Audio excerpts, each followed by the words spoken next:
I have to say I grew up sort of as I don't want to say an anti-feminist, but not really very much aware of the idea of gender, and I do credit my parents for that.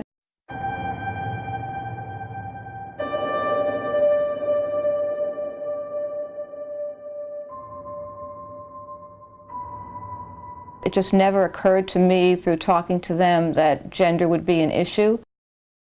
In the early stages of my journalism career, I really didn't notice it all. I have to admit, I didn't really notice it till I got to the Boston Globe.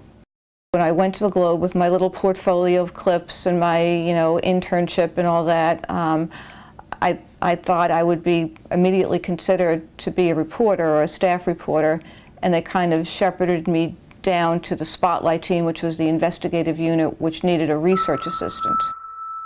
There's nothing wrong with starting at the bottom, but I kind of was starting to get the idea that, there were some gender issues going on there. It could just be that it came as a shock to me that I would have to answer the phone, do the filing, get the lunches, sort of field the calls for the guys. I remember to this day I'm not sure if it was a man or a woman, I don't remember the gender. I think it was a guy who said, "Don't force yourself on me. I want to talk to one of the boys." And that was just a caller in who had a tip, and he didn't even want to give that information to the woman who was answering the phone. He wanted to talk to one of the boys, which was one of the investigative reporters, who he assumed was a man. And it wasn't so much from the people that I worked with, because the men that I worked with on the Spotlight team were wonderful. They were very supportive, and they let me nag them and harass them into being more of a staff reporter than just the researcher. I was always pushing for a piece of what they were doing, not just to transcribe their interviews, but to actually do my own reporting and to do my own writing. And I just tried to say, I want to do this, I want to do that, give me the story, give me a piece of it, and little by little they tested me, saw I could deliver, and that's how I got into it. We were working on a series about the MBTA, the T in Boston, which is the public transportation system. We had a lot of computerized information about pay, about who worked there, about just sort of data and detail about this public transportation system. At the end of it, I think, came a 6 or 7 part series, basically saying that this was the most expensive and least efficient public transportation system in America.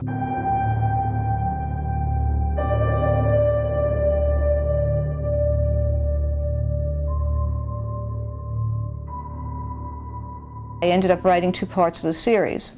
As a result, when the whole series got submitted for a Pulitzer, they had to include me since I'd written 2 parts of it. And when they won the Pulitzer, there I was. My name was on it along with the guys.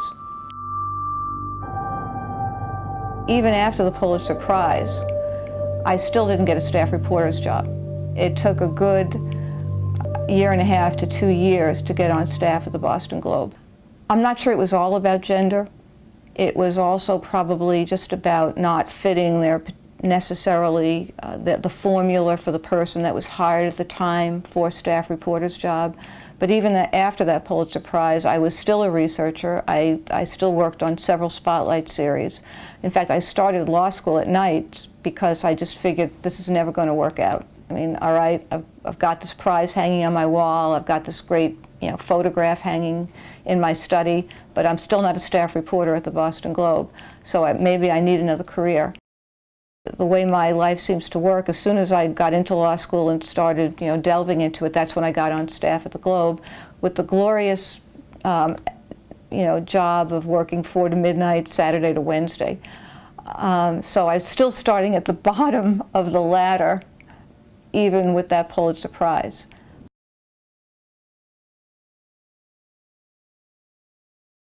I probably wasn't as demanding as I should have been, or should have confronted people when things weren't breaking the way they should have. And I would tell people, don't put up with all that stuff.